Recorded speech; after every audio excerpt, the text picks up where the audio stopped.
ഇന്ന് എനിക്ക് ഒരുപാട് ഓർഡർ ഉള്ളൊരു ദിവസമായിരുന്നു. മാത്രമല്ല ഇന്ന് എൻ്റെ അനിയത്തിൻ്റെ ബർത്ത്ഡേ ആയിരുന്നു. കുറേ നാളായിട്ട് അവളൊരു ആഗ്രഹം പറയുന്നത് അവൾക്കൊരു ബോഡിക്കോൺ ഡ്രസ്സ് വേണമെന്നാണ്. അതുകൊണ്ട് തന്നെ അത് തന്നെയാണ് എൻ്റെ ബർത്ത്ഡേ ഗിഫ്റ്റും. പിന്നെ അവളുടെ എപ്പോഴും ഉള്ളൊരു പരാതിയാണ് അവളുടെ ഒരു ബർത്ത്ഡേക്കും വീട്ടിൽ ആരും ഉണ്ടാവില്ല എന്ന്. എങ്കിൽ പിന്നെ അത് രണ്ടും കൂടെ സോൾവ് ചെയ്തേക്കാമെന്ന് ഞാനും കരുതി. ഈ ഡ്രസ്സ് കട്ട് ചെയ്തത് സ്റ്റിച്ച് ചെയ്തൊക്കെ ഞാൻ കസ്റ്റമറിൻ്റെ ആണെന്ന് പണ്ടാണ്. കസ്റ്റമർ ഏകദേശം നിൻ്റെ മെഷർമെൻ്റ് ആണെന്നും പറഞ്ഞ് കുറേ ട്രയലും ചെയ്യിച്ചു, ഓൾട്ടറൊക്കെ ചെയ്ത് സെറ്റാക്കി വെച്ചു.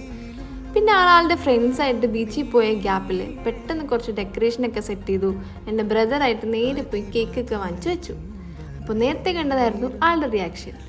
ആ ഡ്രസ്സ് ഞാൻ വിചാരിച്ചതിനേക്കാളും ഭയങ്കര അടിപൊളിയായിരുന്നു. ആ കളർ അവൾക്ക് നന്നായിട്ട് ചേരുന്നുണ്ടായിരുന്നു. ഒരു പ്ലാനിങ്ങും ഇല്ലാണ്ട് തുടങ്ങിയ പരിപാടി ചെയ്തുകൊണ്ട് തന്നെ സംഭവം വർക്കൗട്ടായിരുന്നു. അപ്പോൾ ആൾ നല്ല ഹാപ്പി ആയിരുന്നു. അപ്പോൾ ഇതായിരുന്നു ഇതിൻ്റെ ഫൈനൽ ലുക്ക്.